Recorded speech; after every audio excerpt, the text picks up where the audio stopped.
Welcome to the Unspeakable podcast. I'm your host, Megan Daum. We are back. Happy New Year. Took an extra week off there for the holidays to kind of get things in order, but I hope you had a restful and healthy and enjoyable holiday.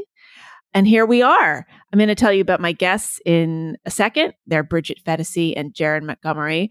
But first, a couple quick announcements about the Unspeakeasy.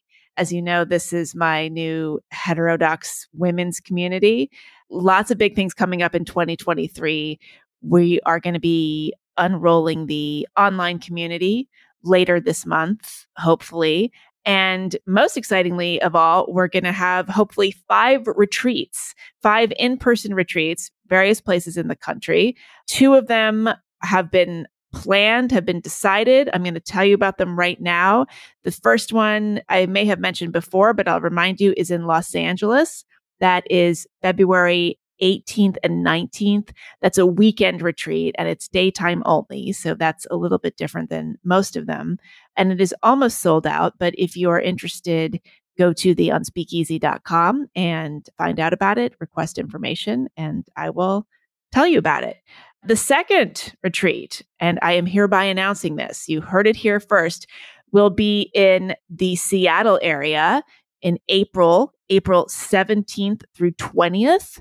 It is going to be in a resort in the Cascade Mountains, somewhat outside of Seattle, but I think it counts as Seattle area.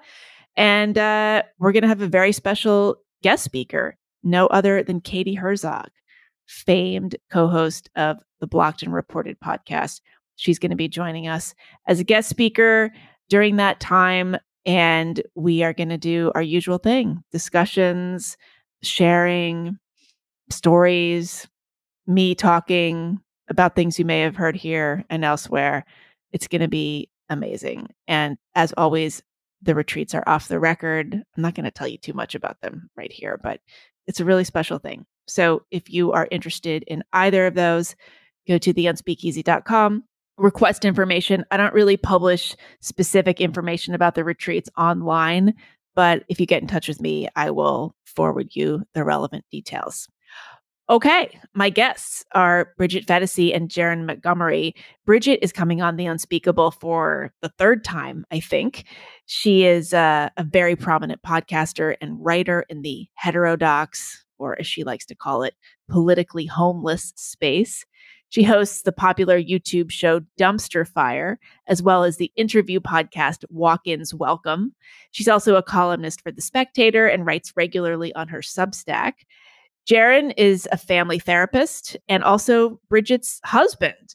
And last year, they started a 3rd podcast called Factory Settings. And they describe it as an exploration of politics, culture, relationships, mental health, addiction, and media through the lens of how our built-in biases affect the way we consume information and form opinions. Now, factory settings is a term that Bridget coined to illustrate how all of us grow up with certain assumptions baked in, usually by parents or community.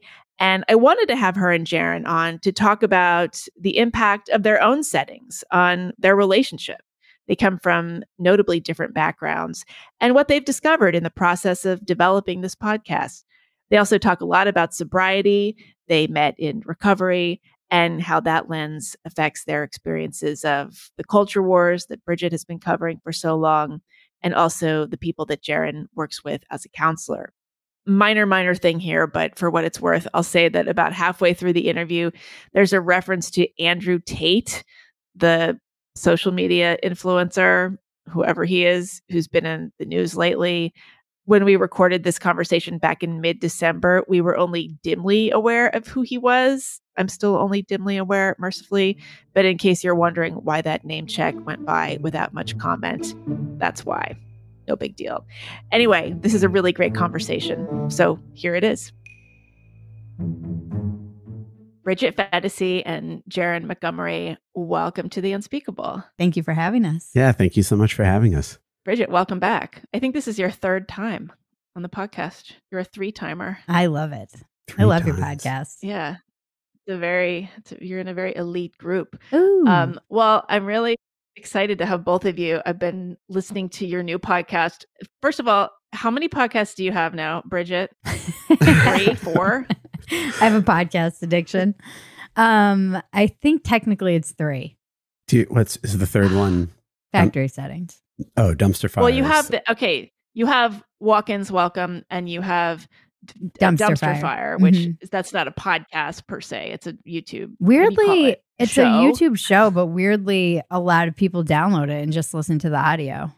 Does that make you feel like you're wasting your efforts? Like no, on makeup and stuff? It's just hilarious because we have this ongoing joke that started on the show where we just randomly cut to one of the extremely hot Mexican weather ladies that are out there. It just started and now we do it every episode. But somebody last week was like, I finally watched this and it makes a lot more sense now that I'm seeing it. Because if you were just listening to it, it would just suddenly be like, let's cut to this random Mexican weather report.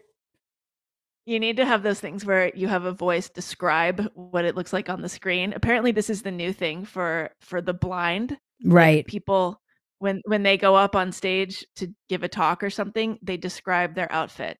I think Kamala Harris is the color of their shirt. Yeah, she's been doing that. Yeah, she's been doing that and getting dragged on the internet for it. Good. She deserves it. Okay, so you have those 2 projects, and now you have this new podcast, Factory Settings.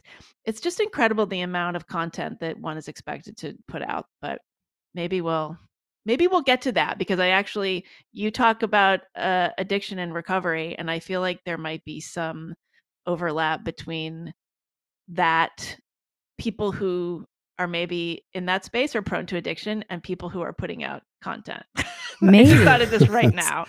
Very astute observation. Because I'm feeling very almost OCD and compulsive about content. But anyway, we'll get to that. I feel like it's not. I don't feel compelled to put it out there though. I actually, there's more stuff that I want to create that I would put out if I had more time and a bigger team. So for me, it's just getting it all out of my head. And Maggie is really, my cousin and producer, has really kind of reined me in that we're not allowed to add a new project until we've got these plates spinning, and we're kind of just, automatic. And then once we get to that point, I'm allowed to add another project. So she holds me back in a good sense. Yeah, this is actually Bridget demonstrating remarkable restraint with content. She's like your sponsor. She is. She's keeping you in check. That's what she is. Too many notes. All right. Well, yeah. Well, Bridget, a lot of my listeners know who you are, of course. So, Jeren, why don't we just talk about you for a few minutes here? I feel like you're at least in a public facing way, you're sort of new on the Phetasy scene. You are, of course, a married couple, and you are doing this podcast together called Factory Settings. Why don't you just start by telling us what it is and how you got the idea, why you wanted to do it, and all that?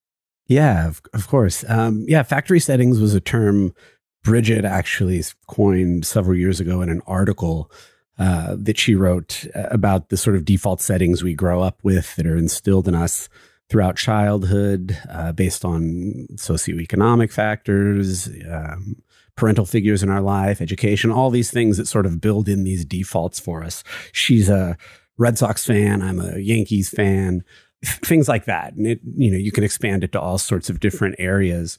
And we'd always talked about maybe doing something together. We're both in recovery, and being of service is a big part of recovery. And we thought, is there something we can do where we get to work together or have these conversations together, but also maybe provide a place where people can get a little bit of help like we've gotten through recovery. So to me, everything in Factory Settings is a little bit informed by that my process, my recovery, my sobriety. We try not to make everything about that, but it's definitely informed by that. So a lot of these concepts we talk about, gratitude and things like that, come from that process of recovery that we're both involved in. And I'm a associate marriage and family therapist by trade, relatively recent to that field. So I have some experience working with that population as well. And yeah, we just have a lot of fun. They're like conversations to us. It feels like date night almost. We kind of pick a topic and just go with it. Right. It feels like date night that we can listen in on. Yeah, I've heard that some people have said it's voyeuristic almost. Right. Like if I am the person who's just like by themselves at the table reading a book, like dining alone and pretending to be reading my book while I listen into your date. Yes, that's exactly it. Yeah. And I'm either thinking like, oh, I'm so glad I'm not on that date, or I feel so sad. I'm so sad and alone. You must have listened to the podcast on regret where we had an unfortunate error with recording the podcast halfway through and we processed it in real time.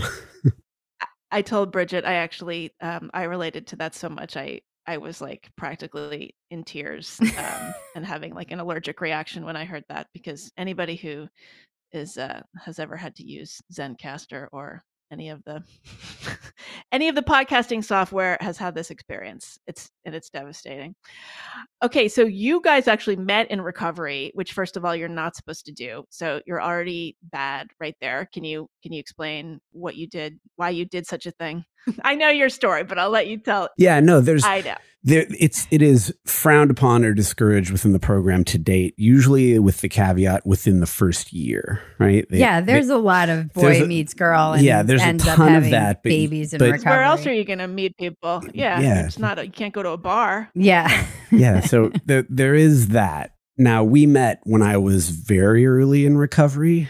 Mm-hmm. Very early. Very early. I had a number of years sort of sober before coming to AA, Alcoholics Anonymous, where I wasn't really using drugs or drinking or anything like that. And then I came to AA, and I think within the first couple months of me being there, we started dating. Were you about to say I prayed on you? She prayed on me. She prayed on me. I was the newcomer. I was the newcomer. I remember it well. Yeah, she sat across from me in a meeting and she came over, and I remember her asking me how old I was. And I thought that's a very odd question to ask somebody as their first interaction. Because he looked like he was like, he could have been. I had questionable fashion sense. He was wearing like a bebop, not a bebop. Like he a was straight wearing those brimmed baseball hat, not folded at all. He looked like he could be in his 20s. I was like, this kid is like probably 23.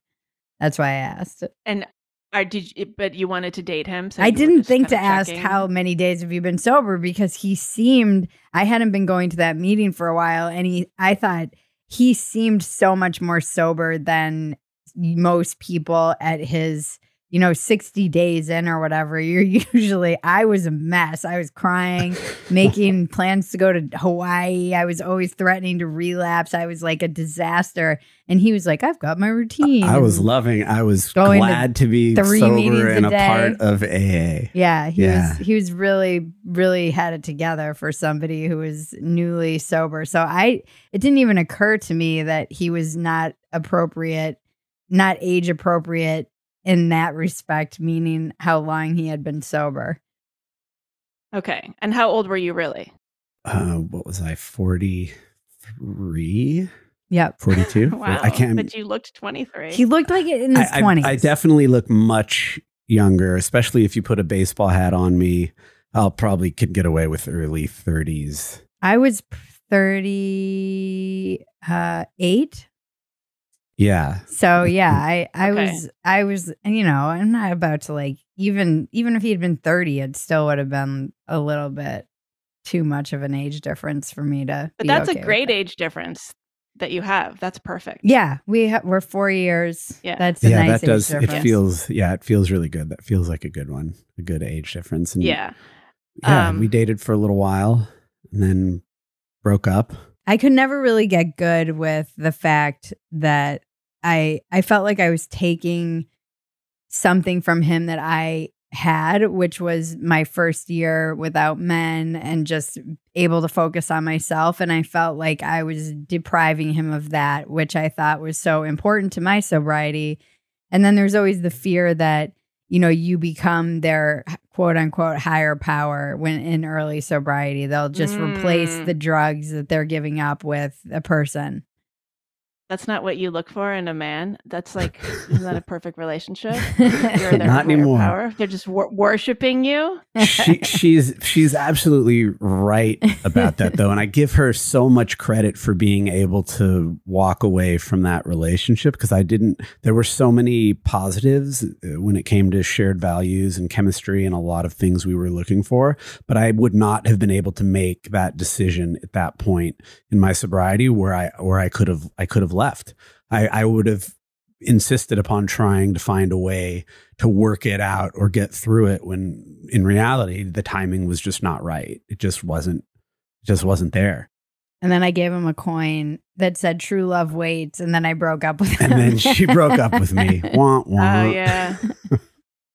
And honestly, I kind of was like, well, all right, moving on. That's just my default, though. That's my factory setting. That's your factory setting. Yeah. Okay. And you guys spent some time apart, and like 15 Jeren, months. you went on this montage sequence of self-improvement. Yes, got all sorts of things. I got rid of the getting hats. up in the morning and reading. Yep. I woke getting up. rid of the hats. That's always step one. Yep, got rid of the hats, woke up, read, worked out, got some Invisalign, fixed those teeth. Oh.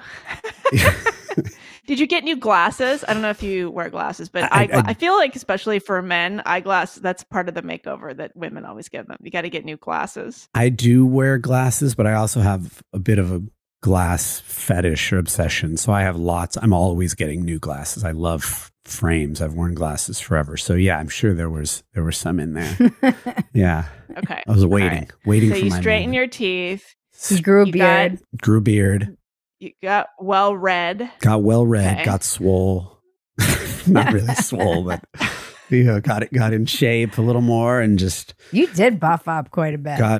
Just started my program's sobriety, and things started. And going. the whole time you were like, I can get Bridget back if I do these things. Well, in the beginning there was that, and I was cautioned against it by everyone in my life. You need to just let this go. You need to just let this go. And it took me a while to get to that place. I did not handle the breakup well for probably 6 months or so. I was convinced because I was convinced we were meant to be. Like I had never met someone that had inspired this in me.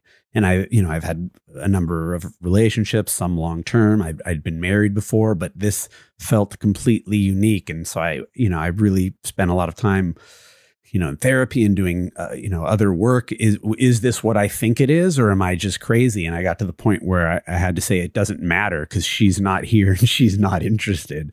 So it doesn't matter if I think it was real or not. Now, there was that part deep inside of me that always believed we were going to get back together. She's kind of shaking her head right now. I think she's thinking of the tattoo. What a wizard you are. Yeah, I made that happen. Yeah, it's kind of crazy. I got a tattoo that said "True love waits," and I was realizing, stalker. I like to think that I have strong powers of manifestation from being a hippie all these years, and then at a certain point after we got back together, I was like, God damn it, I'm on your vision board. Yeah, really. That's my racket. Yeah. Okay. All right. So you get back together, and it's like, how many years ago was this? We just celebrated 2 years wedding, so it'll be a little over three. Yeah, it was a little over 3. Because our date, was in September. A little over. Right before the pandemic. Right before the pandemic. Right before the pandy. Yeah. Okay. Good timing. Right. Okay. So, I want to mostly focus on the issues you talk about on your show. I know you talk a lot about your relationship and your marriage, and now you have a baby, which was very unexpected. Not, it's not unexpected. Like, she just came out. You knew you were going to have a baby, but it definitely wasn't planned. Right. Yeah. So that's exciting. So you've got a whole new life now. So was there something about the conversations around addiction and recovery that you felt not were lacking, but that you wanted to contribute to in a different way? Because obviously there's a whole, the sobriety space is big in podcasting and YouTubing and substacking and all of that. So what did you want to bring that was different? That's a good question. I don't know that I even thought about that. It's a good question. I've never you have considered. Well, and actually, okay, I'll tell you what I think it is, because you're talking about tribalism, and you're talking about the stuff that you always talk about, Bridget, and that I talk about, the culture war stuff, and just sort of the psychology of tribalism and factory settings, exactly, what, to your point. So, and I think that there's like an interesting intersection between that sort of thinking and just a kind of lack of satisfaction and comfort with oneself. And it's the same kind of thing that often dovetails with addiction. It's all sort of the same sickness. Yeah, that's a good point. I think one of the things that's always interested me is just the different backgrounds Jeren and I come from. So having a lot of the times we'd be having a conversation, and it's just fascinating from the perspective of someone being raised conservative versus someone being raised a libtard. And so that was really part of the original thing. Was I think we thought maybe we would speak more to culture war stuff, which eventually we will. But honestly, the evergreen topics are what people seem to be really hungry for right now, because everything has become so politicized and immersed in the culture war. And that was part of the reason we actually wanted to start having these conversations, was just because I think in recovery, it's important to pull out of those separating differences and try and find those topics where we can all relate. And it seems like the show really makes people think, really self-reflect on their own life. Yeah, which is something in recovery and being in years of therapy I've found immensely valuable, is that ability to sort of shine a flashlight on the internal workings, what's going on, why I may be experiencing, psychological suffering more in some areas, in others. And we get to have these conversations in real time and, reflect out loud and sort of change our mind, in the moment. I think that's appealing to me, at least, because a lot of this stuff, I've done this work through therapy.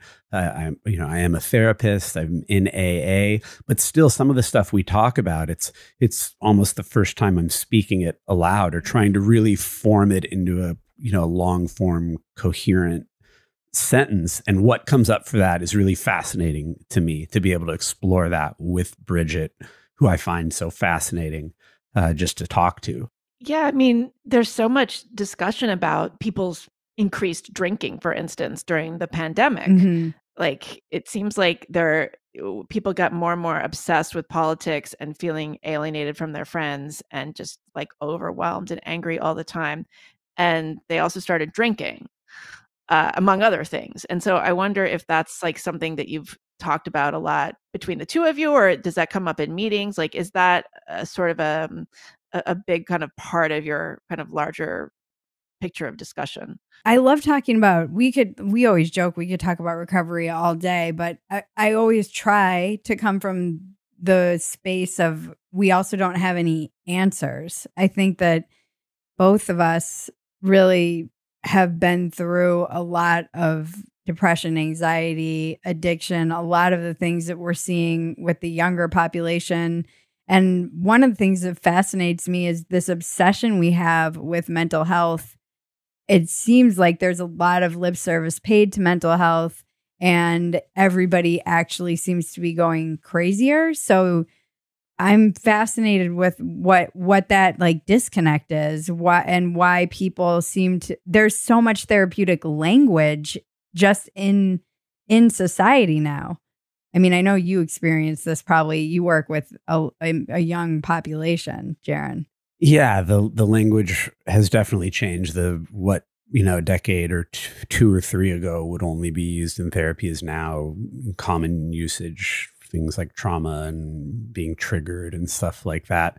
I think it's interesting. Megan, you brought up about the increase in people drinking, and it's definitely something I talk about in experience. I work at a substance use and mental health treatment. And so I see that firsthand, but it's a massive number of drinking age people. I think 80 or 90% of people drink. Now, not all of those people drink alcoholically or excessively, but a lot do. And it's increased tremendously. And we have sort of talked about that because as prevalent as AA is, it's not in everyone's radar. There's and I think some of the hope with factory settings is it can be, I don't want to say a gateway to AA. That's not what I really wanted at all. Yeah, there's other ways to get sober, but it can be a place where, maybe it allows someone to pause and gain just a little bit of self-reflection where they can, then make a change, right? And I think we see that. We get comments back, about, an episode being thought-provoking, or it made me think this. And I'm not so naive to think that, I'm going to go out and change a bunch of people's lives with this podcast, but the idea of maybe being able to have one or two people or somebody listen and start that process of change is important, because that's stuff that I needed. I needed to hear that sort of stuff when I was getting sober. And before I even made the decision to be sober, I needed those little seeds planted. Yeah. And I definitely needed to hear from people who did it.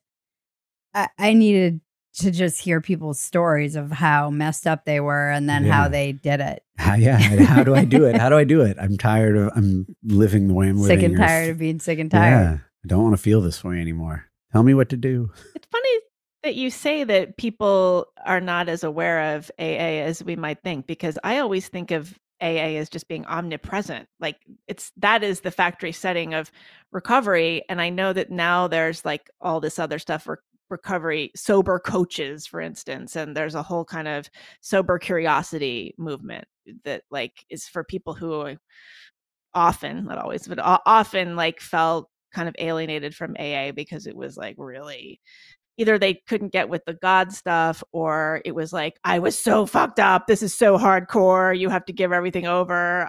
I'm, like they feel very like it's too harsh or something. And so I wonder, like, how do you feel about these kinds of alternative recovery movements? I feel like whatever works. Yeah, I think you mentioned AA being the most known, and I think it is pretty well known. I think people know of it. They don't really know about it. Right. A lot of people don't know what it's about. They hear of it. They have preconceived notions or something. I think it's a cult. Yeah, but there are a lot of others out there, smart recovery and harm reduction and medication management. California sober. There's all these things. My experience shows me AA works the best for the most, but there are other sort of ways to stay sober. And I don't want to tell someone, not to try something that might work for them. Now if push comes to shove, and someone in my life needed to get sober, I would recommend them doing 12-step. But again, it doesn't mean there's not sort of other ways. And there are many people, I'm sure, who just realize they have a problem with something and then they just stop. Yeah. My question is, what is the quality of that person once they just stop? Because I know for me, after 2 years, I became the classic, my life got bigger. I stopped going to as many meetings, and then I was really dry. And I'm grateful that I had that almost year of being extremely dry to even fully understand what I was getting from 12 steps that I needed in sobriety more than just early sobriety. Like I understood why people were in it for the long haul, because I get crunchy, I get dry. And so I have a friend who always asks a great question. He's like, how are you doing? And then he always says this to newcomers or to anyone who's sober. And then he says, how's everyone around you doing? How's everyone in your life doing? Because a lot of the time it's just, I think, for me, it's something I have to really work against. And I worry, I can just like wear people down. I think I can when I get dry, I just start, it's not good. Well, say what you mean by dry. What do you explain that? I would say that the thing I get from 12 steps is this spiritual solution to my problems. And when I stop putting myself in the spiritual solution, I am now in self. And it's more about me, and my anxieties start to take over, and I get passive aggressive, and the resentment start building up, and I start comparing and despairing and feeling like it's not enough. I mean, it could go on and on. It's just dry is largely sober and not really working any sort of program.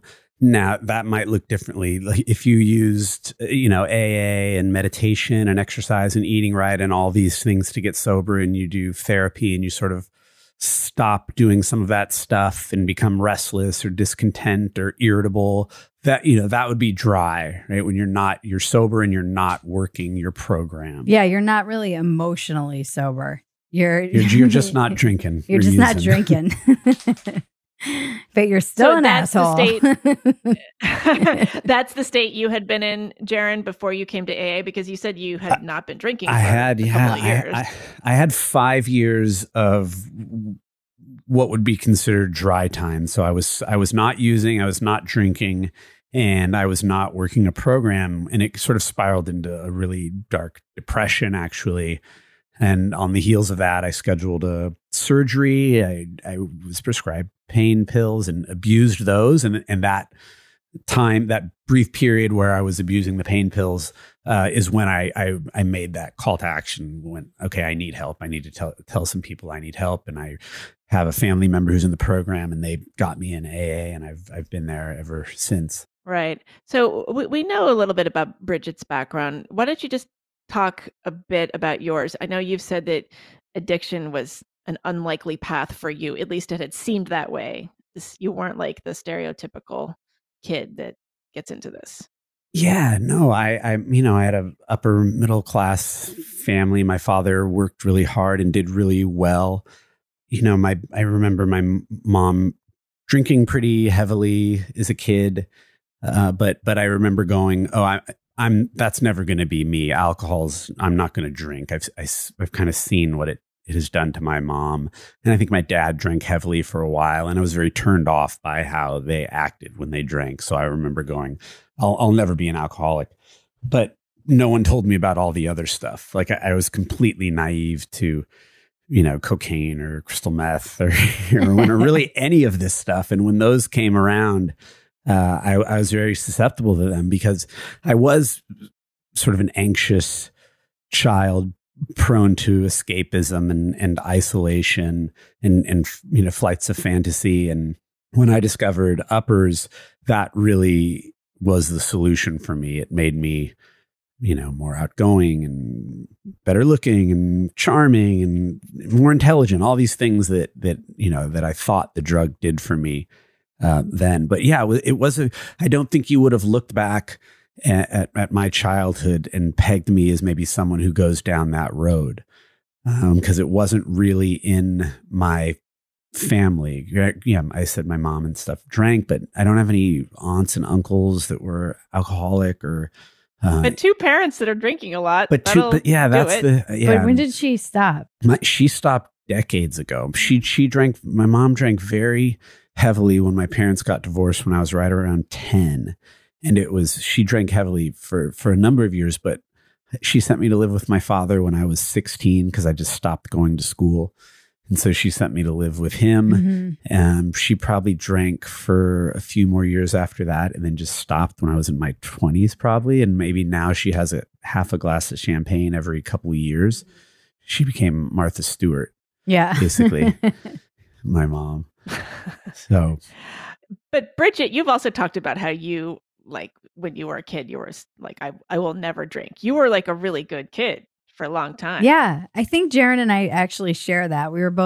I was a very big nerd until, all the moving, I think, just wore me down as a kid. And I eventually realized that being a party animal just automatically got me into a group of friends, no matter which school I was in. And it was the easier, lazier way. And nobody was really pushing me to excel in the same way that they were when my parents were together, for instance. So, no one was really watching after a certain age. And I just did a terrible job raising myself. We were both kind of latchkey kids. Yeah. Yeah, it wasn't even like latchkey.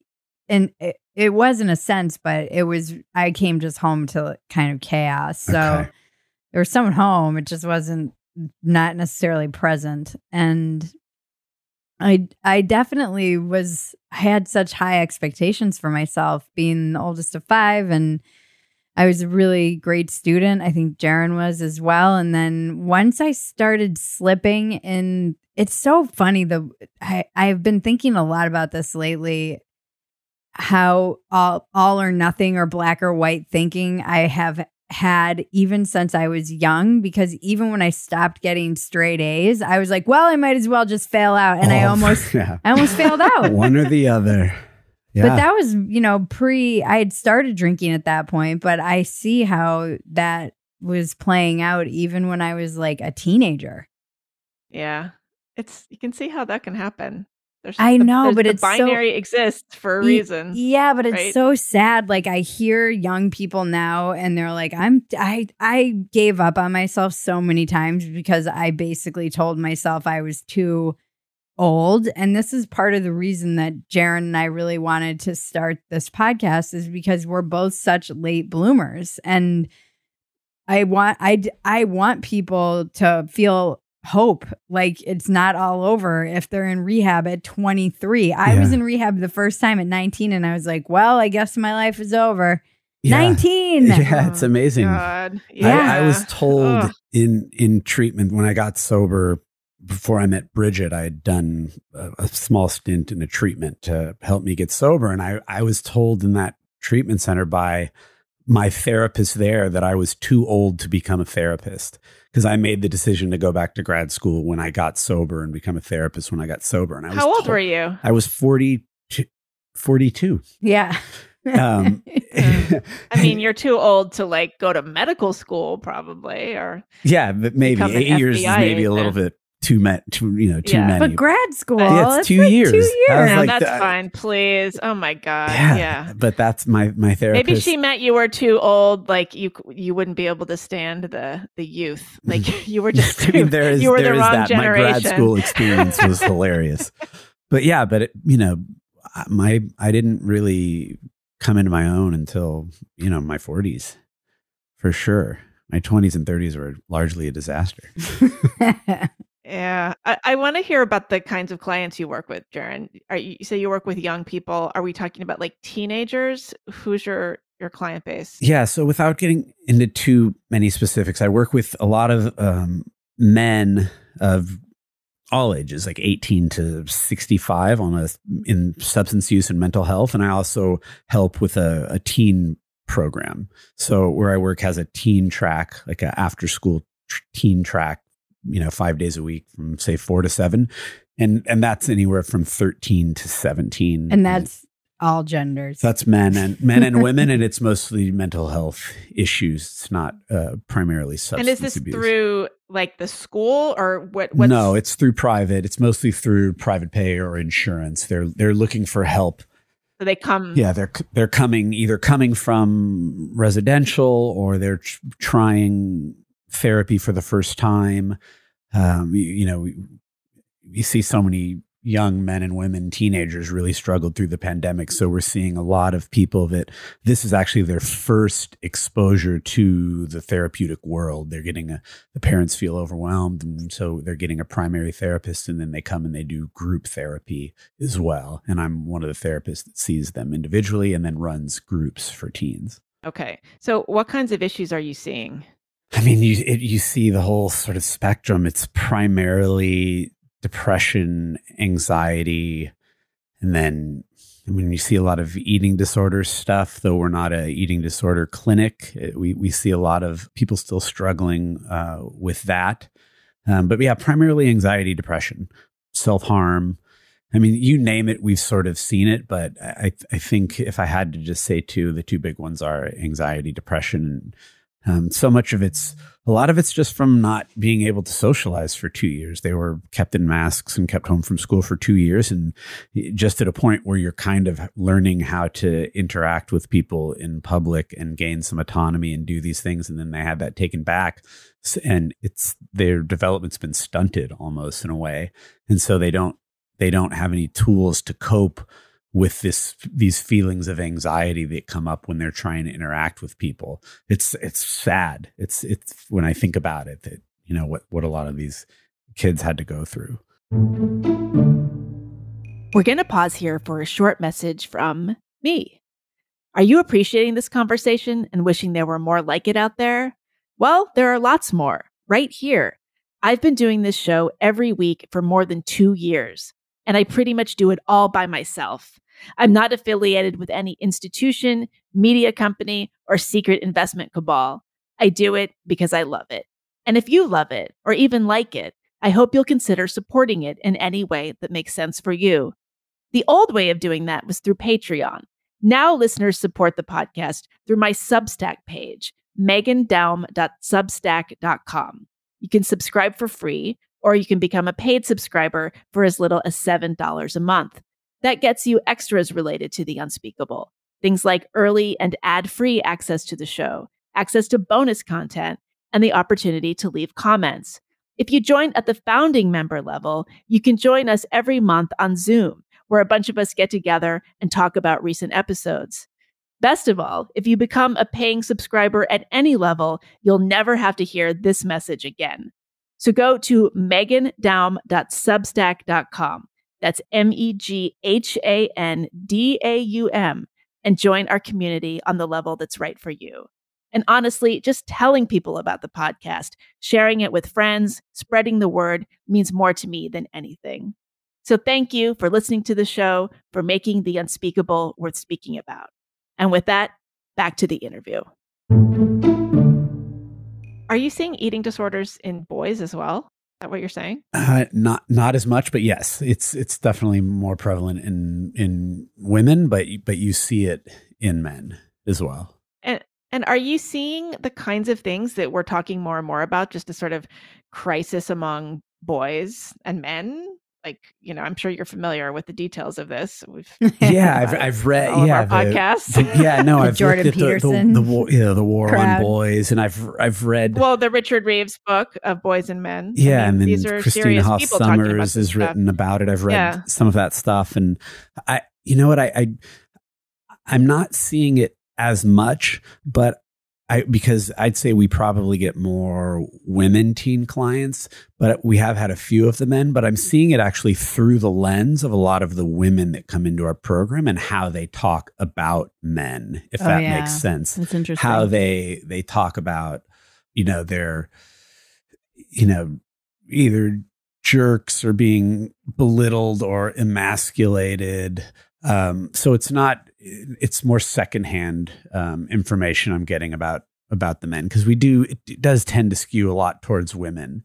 In the young person, in the not teen population, do you see the men struggling with that?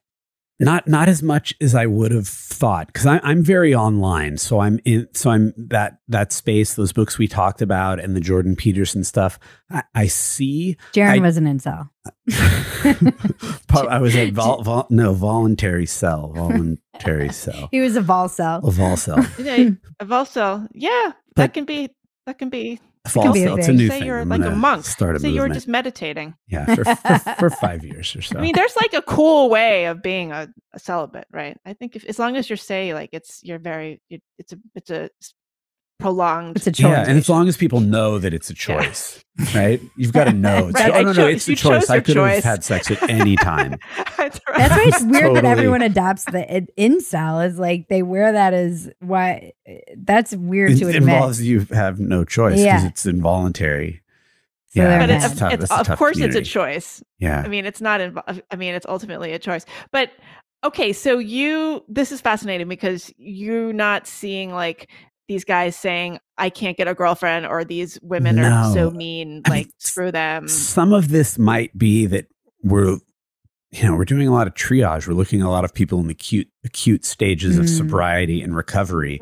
So they're still worried about staying sober and how they're going to pay for rent at the sober living or not going to jail, something along those lines. Getting their car back. I do see it. I also, when it does kind of come up, you have to be very careful in a lot of these group settings so that it doesn't just turn into people complaining sort of about things. I think there's a space for that, but yes, there's a space. But it can't. You've got to be somewhat careful with some of the language used. And I remember starting there and going, I'm going to use all this stuff from Jordan Peterson and bring all these things because the guys are going to be feeling, emasculated and there's no place for them in society. And I didn't get any of that. I was like, okay, well, I need some new material.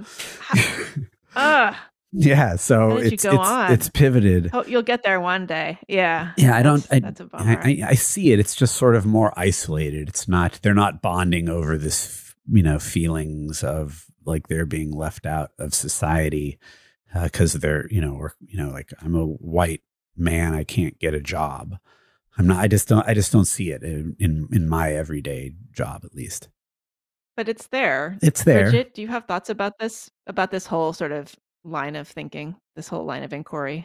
Yeah, I don't know. I don't know where it is. I wonder if it's very online, if it's I know it exists, but I would like to see where this exists. Or if it's younger. Or if it's in other parts of the country. I mean, I also don't know if it's because of where we live and because I don't know where all of the clients are coming from, but are they local or are they, is this something that exists in like these Rust Belt towns that have been left behind? We get a pretty good crosshatch of the country. People come from all over to get sober in California because it's got such a robust sober community. I was thinking, I mentioned maybe it skews a little younger because I have a lot of the teen clients talk about the guys and some of the guys, some of the people the young men idolize according to these women are like Andrew Tate. Yes, I was trying to think of his name. I've heard that probably half a dozen times that these boys they're into worship Andrew Tate, who I know very little about other than he seems like this hyper masculine sort of response to something. So, again, anecdotally, that's where I'm seeing it is a little bit more in the younger populations. Right. There just does seem to be in general such a victim mentality that every day and everywhere it feels like someone is trying to push that. And I think it's just like everywhere in the culture, men and women. Yeah, because that's true.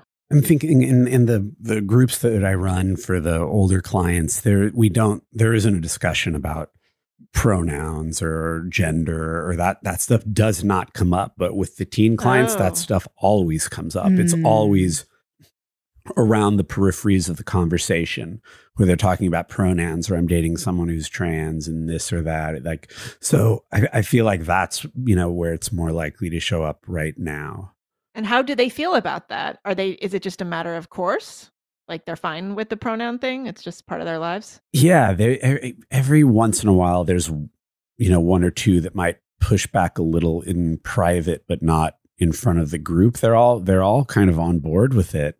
It's Who was I talking to who said that, the kids are all on, I can't remember who it was, but they were like, the kids are all on board with this. So it's too late. It's too late to try and it's like normal for them. Yeah. It's just the normal way of their existence, knowing each other's pronouns. And this is where I wonder if it is sort of a regional thing because the teen clients are all from here and we're not flying in teen clients. So I do wonder if that's a very metropolitan, if you I don't know. They learn this stuff on TikTok. Yeah. Lots of places. Yeah. I know people TikTok. in all kinds of cities, TikTok. different parts of the country that are going through this with their kids. But because sometimes I think about this and the pronoun thing and even non-binary, like there's part of me that says, well, who cares? This is just kind of a psychological framework that is maybe a different bucket than getting body parts chopped off It because is, of but a whole system of medical establishment, you know? Yeah, I think it is. I agree, just like different buckets, but I also worry that it distracts from what actually might be going on with them, because there's so much focus on the identity and the pronoun and all of this. They might not be addressing the eating disorder, for example. Yeah. Is this just a sort of another maladaptive coping mechanism or something to try to ease or soothe some anxiety? Well, and to just a way to form an identity around something at that young age, when I always joke, like, go become a party animal or a goth like we did when we were Gen X. Like, you don't need to do all this come up cis het like lingo and yeah, I just sometimes I wonder if I'm, a curmudgeon, or if I'm just I'm now the olds who are like, what's up with these kids? And this is just their new language, or if it is something that is like a phase or a contagion that will just burn out, and they're all going to look back and be like, whoa, that was weird. Kind of like us with the hypercolor shirts. Oh my God. Yeah. I think we are going to look back and say that was weird, but there's also a medical scandal going on. There's going to be a lot of people who are damaged by this. I think that it might be important to separate these two things. I think people on the conversation is so frustrating because people on the left are like, oh, this is no big deal, get over it, time marches on, and then people on the right are like, this is all terrible. Yeah, there's no teenager nuance to it. No, like some teenager in yeah. Now go ahead, Jeren. What were you going to say? No, I definitely have. I see that, and I have very strong thoughts on a lot of these things that I have to sort of try not to take into the therapeutic rooms with me, gender affirming care versus sort of watchful waiting, because we've sort of conflated gender affirming care with a lot of different things, cross sex hormones, puberty blockers, double mastectomies, whereas, gender affirming care should in its simplest form be psychotherapy. Right. But because we can't separate those things, there's very little progress able to be made. And I'm sorry. No, go ahead. No, go ahead. No, that sort of push for gender affirming care, especially here in California, you have CAMP, the California Association of Marriage and Family Therapists, and the APA, the American Psychological Association, all push the gender affirming, model. And I think we're just more and more seeing that that's not a viable model right now. Do you have kids in your client base that are taking puberty blockers, for instance, or cross-sex hormones? Yeah, I don't really want to get into too many specifics about clients, but Okay, it would be hard to treat them. I mean, where do you even start? How do you separate? How do you know what's going on? And this is a personal thing that I struggle with sort of all the time, is how do I do that? How do I work with someone that, I completely disagree with that? And thankfully I've been able to sort of create boundaries around what, who I will work with and who I necessarily won't work with, or feel I'm not able to help if this is what is required of them. And there's a lot of sort of ethical considerations that go into this that I've got to be somewhat careful for. But if I can't provide someone with the best level of care that I can, then I may not be the therapist for that person. And that's a tough conversation for a lot of therapists to have. So I think they put themselves in positions where they're maybe doing something they don't agree with morally or ethically. Thankfully, like I said, I've avoided a lot of those. I think if someone comes and they're in the acute stages of that and they require a level of medical care, that where I work is probably not the appropriate place for them. They probably need something maybe more than we offer at where I work, at least. Yeah, because I mean, that changes your brain. Yeah. If you're taking hormones change your brain if they're natural to your body. So if you are taking synthetic hormones, I would imagine that would just become a huge part of your cognitive profile. So it would just. Yeah, I don't see how it could not. Yeah. I mean, yeah, I'm trying to be as diplomatic as I can in some of these answers. Bridget, do you feel like you have to, I feel like you don't hit the trans stuff as much as some people do.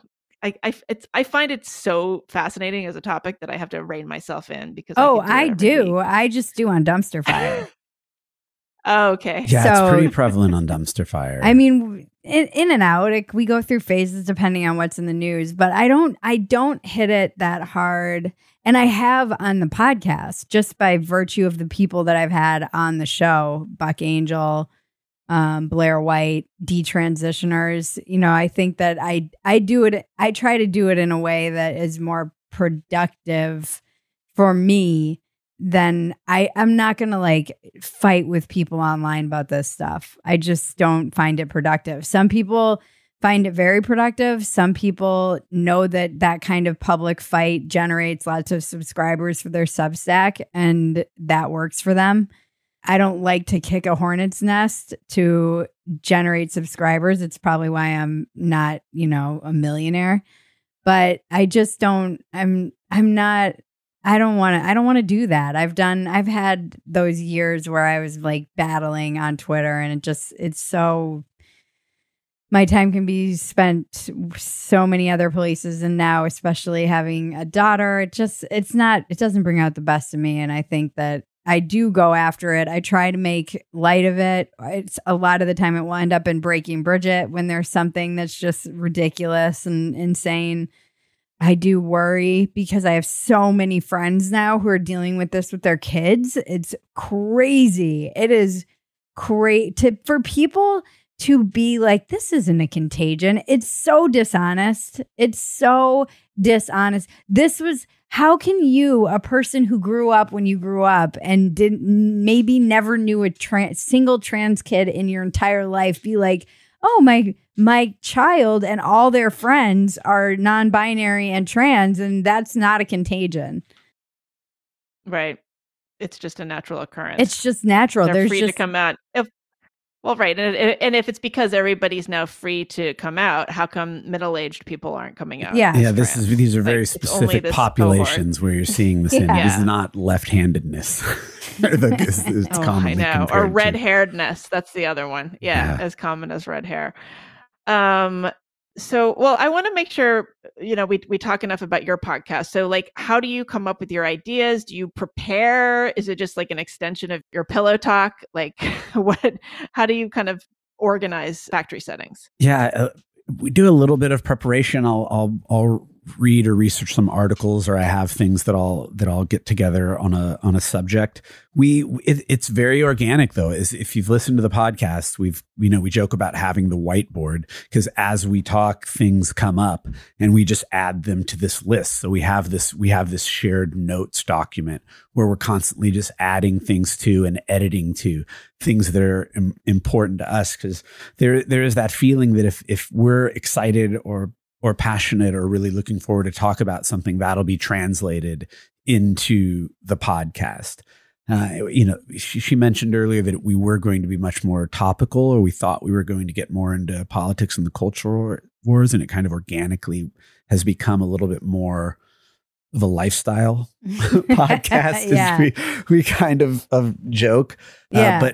But yeah, it's, we talk about it throughout the week. The audience drives a lot of it too. So I'll in my locals community at Phetasy.com and on our Substack, we'll ask our subscribers what topics they want us to cover, and it's usually much more philosophical. And I don't know, we asked if they wanted us to cover the midterms. After the midterms, it seemed like everybody was really black-pilled, and in my community, people were like, no matter which side they were from, it just seemed like they were just over it. And they were like, no. Yeah, they were all past. We'd rather have something on. People are sick of it. Yeah. Yeah. They just didn't, that's not what they're wanting from us. And I think they like the just more themed, where I loved the last one we did on gratitude, because it is, or regret, for instance. It is just like, all right, let's pick a word. And sometimes like I came with a poem once that I found, but let's talk about what our factory setting is around this concept or this theme or this word or whatever. When was your first time you even became aware of gratitude? What was your experience with it growing up? How is it modeled? All of that stuff is so interesting to me. And I get to know things about my husband that I don't even know or never would have heard.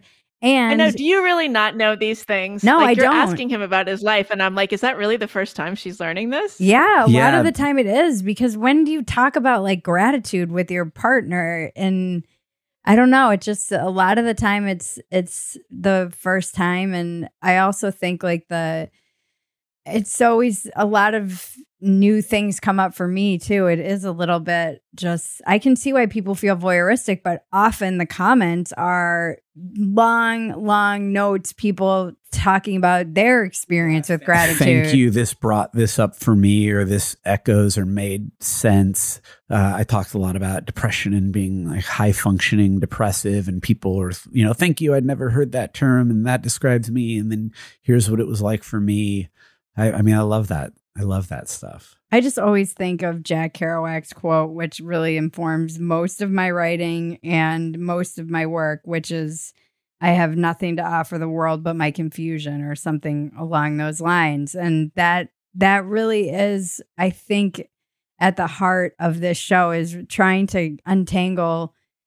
I want people to start evaluating their own, the way they even interact with media, which is why I think we will get into topical stuff and stories, but from a perspective of how are my biases clouding my vision? How is this clouding my relationships? How is it clouding the way I'm raising my children? How is it clouding, just being a conservative and a Democrat historically, the way we will view trending news story is always and often hilarious. but we're also very aware of that bias or that lens, whatever lens. Say more about that. For. Can you give an example?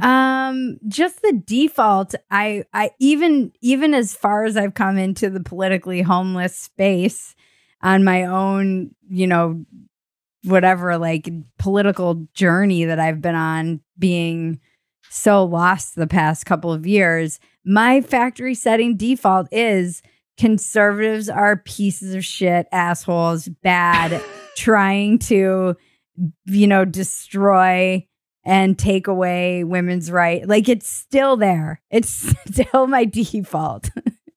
Yeah, and I definitely have that. Democrats or liberals are just idiots. Completely uninformed idiots that react emotionally. Yeah, which is true. Which is true, right? These are Yeah, I know, exactly. So you were still a conservative, Jeren? Like, you were like it's interesting how like a young, educated person, like, who goes to college and like hangs around with people, like, it's hard to imagine that you would a drug addict, a conservative drug addict. That's really I was talking about Reagan very often when I was getting high. Extolling the virtues of trickle-down economics. That annoying Frederick Hayek, yes. That annoying meth head who's like, have I talked to you about trickle-down economics? Well, you'd be so, it didn't, I was raised conservative. My parents are both, my parents make me look like AOC. to be honest, they have gone way far to the left than where either of them were growing up. Right? They really bought into the politics over the course of the last.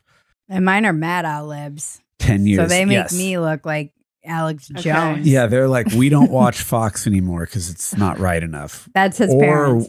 One American News, we only watch Newsmax. Yeah, like that. I'm not that. I identify with a lot of conservative values, but I'm still, there's a big part of me that's turned off by the word Republican, because it's just, I think at the end of the day, I have come to look more at politicians. It doesn't matter what side of the aisle they are on. I think they're all kind of pieces of shit in a way, and they're all out to do their own thing. It's just whose policies would I rather see enacted, right? Can I sort of separate all this stuff from the policy? And that's so hard to do, right? Because I'm human and I react to all these things. But that's what I try to do at the end of the day is boil it down to what policies do I sort of support? What can I live with? What is there wiggle room on, or is there room for me to negotiate on? And where, what are my sort of principles at the end of the day? And I don't always know what those are, but they generally, more often than not, align with right of center, conservative. I had a designer that I was working with when I was at Playboy, and when I was trying to get him to do the design for factory settings because he's brilliant, and I was telling him about the show and the concept and where it came up. He was asking me for just design ideas, and he refused to do my podcast design because he said that we stood, centrism is everything that he's against. He's very, very, very far left, like socialist left, and said to me that, and asked me if I had moved more right since I was with my husband, which was the most sexist fucking question ever. Yeah. Yeah, that we didn't both kind of more meet in the middle. Which is where be because of me that you became... that I became red-pilled. Moved towards the middle. It was so this person is turning down work. Yeah. Because on political grounds. Yeah. Yeah. And there is this sort of belief that when push comes to shove and everyone's forced to pick a side, if that comes, I always joke with Bridget that Bridget and I are both on Team Mitch, and that's Team Mitch McConnell, right? Whatever I think of him, that's the side we're on. He's not the speaker. No, I know, but I'm just saying he was never the speaker. Or not the. He's not the whatever. The left leader. will not have Bridget, even if a lot of her values lie on that side. I don't want to be on that side, but we're all Team Mitch in the end. And whatever you think of him, scumbag, brilliant politician, liar, we're on Team Mitch. So in my mind, I have that. There's that part of me that's, there are sides here. And that's a factory setting. I have to sort of fight that tribalism. Wow, it's a very human. That's okay. That's a pretty strong statement.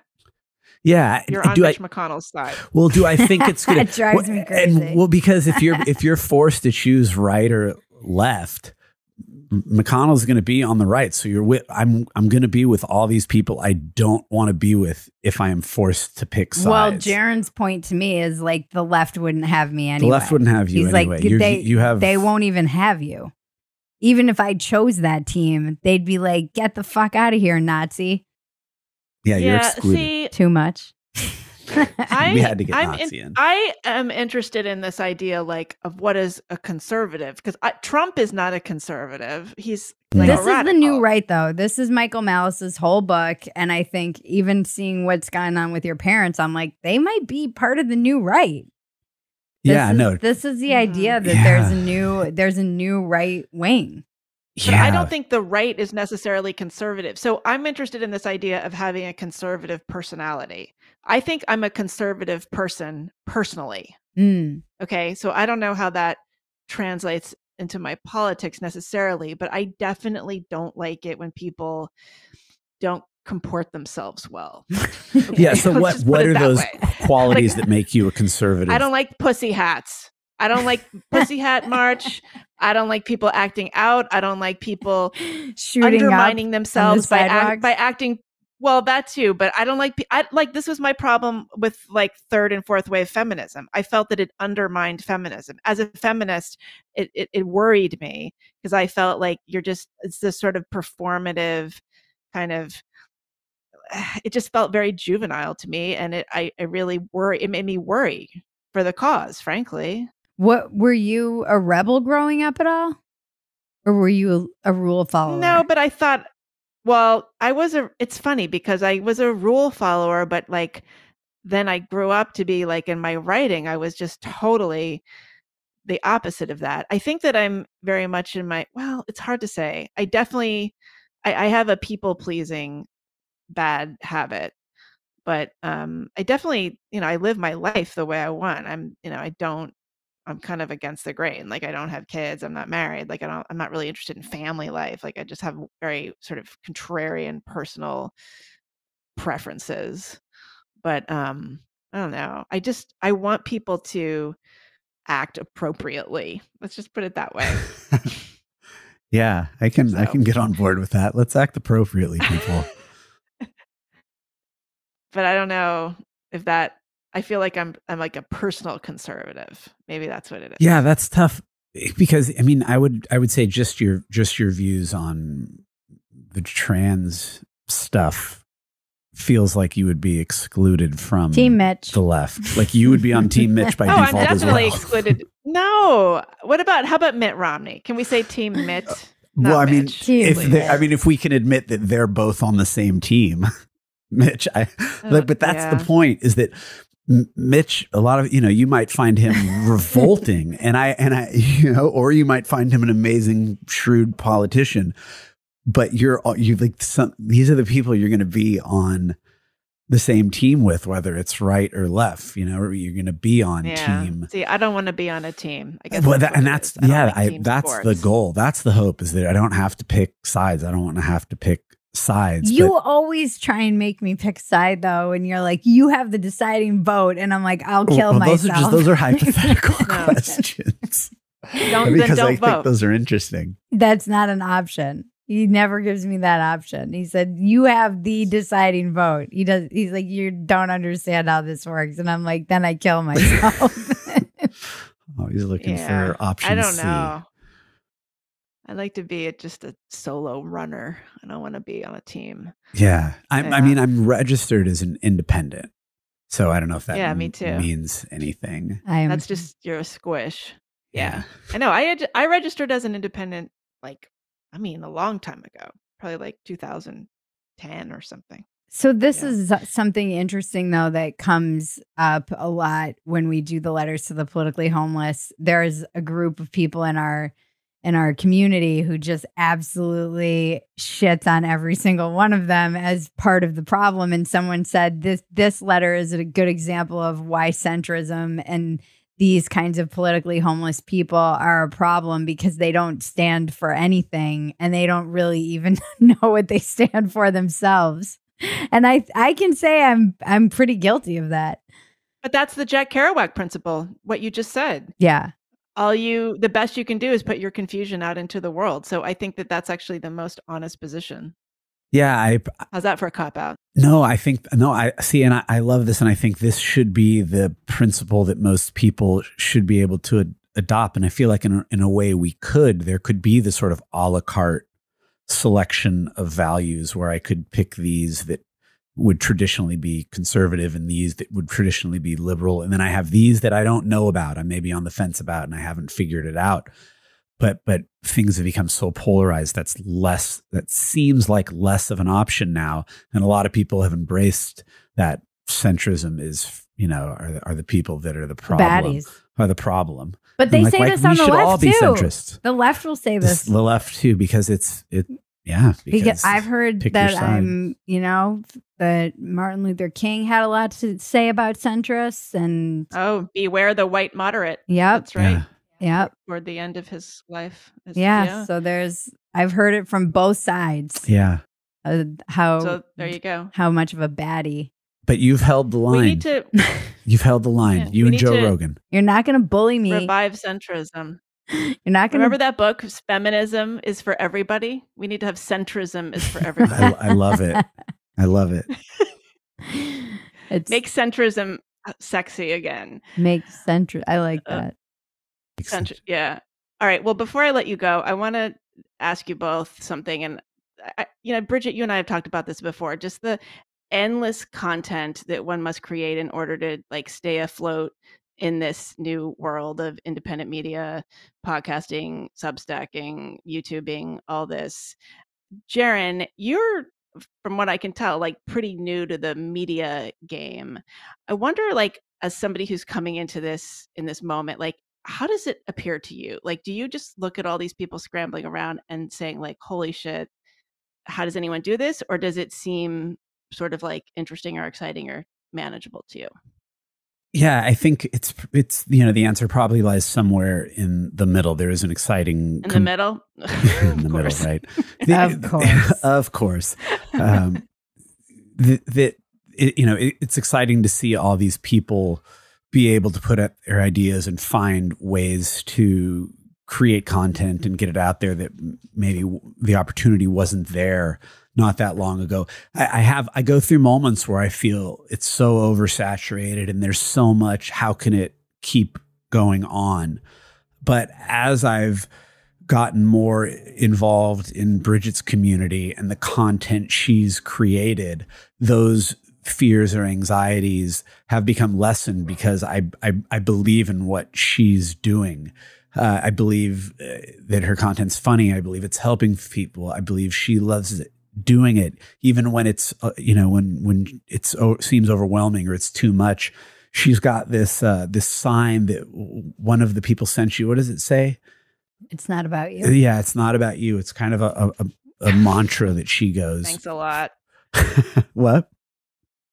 Thanks a lot. Yeah. Well, it's not about you, but but how does that help you be able to create the next piece of content? Because a lot of the time when I want to just give up, so I've been trying to be an independent creator before everyone was independent creators. It's like since I was 19, I basically chose this path. And so it's not, I don't have a lot of the anxiety around it. I still have financial insecurity, and I probably always will, but I don't have the anxiety about, oh no, how am I going to make it? Because I've been in that space for so long that this is so much bigger and more than I ever probably could have expected at a certain point.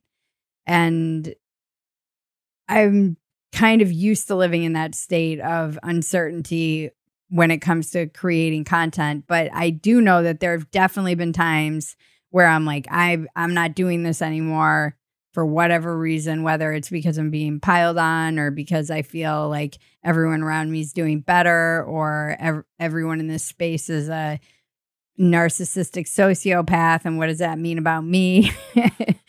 And I want to quit. And then always on that day, it's unbelievable actually, but always in that moment is someone with an email or a DM or a letter telling me some story about how it helped them and it's having a real effect, and not to think that it wasn't. And then that's where that kind of idea of it's not about you came from. Like it's really not. At the end of the day, I do feel like I'm a channel, and so a lot of this stuff moves through me, and particularly when I write. And Megan, you probably have maybe the same experience where you're kind of figuring things out as you're writing. And this is what happens to me with factory settings. It's one of the few times when I'm when I'm talking where I feel like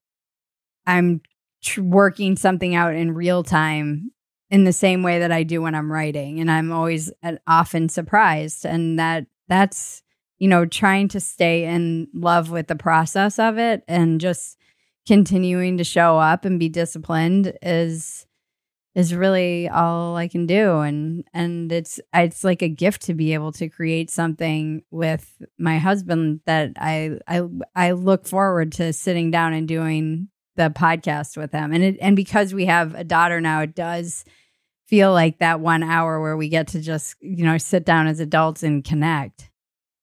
We don't have to go out and do it. Yeah. And we didn't even talk about your daughter. So that's fine. That's congratulations. Thank you. Thank you so much. What is it like, your old parents? I know. I mean, greater than anything I could have imagined. Yeah, it really is. Like, I still can't get my mind around it. It's just wild. It's wild. It's wild because she's such a little personality and she's not even talking and walking yet. And I'm like, oh gosh. I think it's wild to me because she's going to have her own podcast soon. She probably will. We have some cute pictures of her with the headphones on sitting at the she already wants table. that. She's not, I know, she's not even old enough to be like, let me in, mommy. I want to record. I know that's coming soon. So yeah, it's been that's just hilarious. I love it.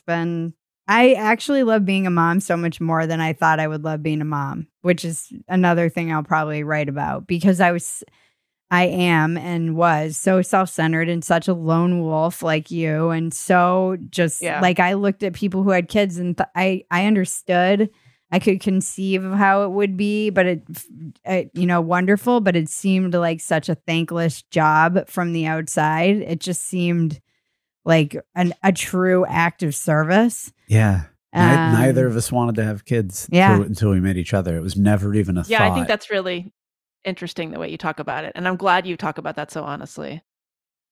And it wasn't and we were okay when I found out that I was in menopause early. We sat down and we were like, should we try and do the, like egg harvesting and all that stuff? And I went through like one step of the process of getting prenatals. And then I was like, what am I doing? And Jeren and I had a really very heart-to-heart conversation on the beach when we were visiting my family, and I'd seen all my siblings with their kids, and I kept waiting for that like longing to be triggered when I was holding all the babies, and it just never really came. And I was like, we can travel and have money.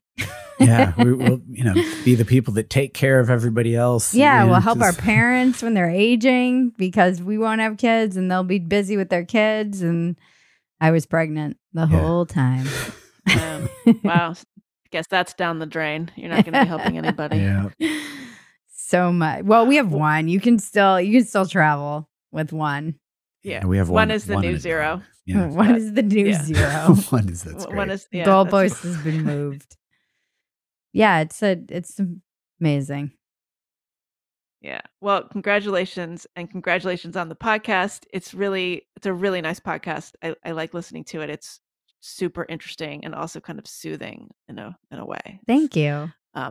Your voices are both very soothing. Oh, you're the first interview we've done, and this might be only the second one I've ever done other than on your podcast. Oh, yeah. But this is the first time anyone's interviewed us about the podcast. Yeah. So it was a lot of fun. Thank you. Oh, good. Yeah. Good. All right. Well, come back again sometime. We'd love to. And we're going to start having one of our, people we have on. big ambitions for factory settings. And one of them is to start having people on and asking them about their factory settings. All right. I definitely have some in their set. They have not moved. Yeah. All right, guys. Thank you so much. Thank you. That was my conversation with Jeren Montgomery and Bridget Phetasy. They are the co-hosts of the podcast Factory Settings, which you can find wherever you get your podcasts, and also at bridgetphetasy.substack.com, where you can find all of Bridget's many projects. This is the Unspeakable podcast, which you can find also wherever you get your podcasts, and also at my Substack, which is megandaum.substack.com. I've been doing writing there, new essays. You can also get early ad-free access to this podcast if you become a paying subscriber. If you become a founding member, you have the opportunity to participate in monthly hangouts that we do on Zoom that I always come to and that are really, really super interesting. Anyway, lots of good stuff. Again, the Unspeakeasy has 2 retreats planned for the beginning of 2023. The first one in Los Angeles, February 18th and 19th. The second one outside of Seattle, April 17th through 20th, with Katie Herzog as our guest. If you're interested, go to theunspeakeasy.com. That is it. I will be back next week with another super nuanced guest. Thanks for listening. See you next time.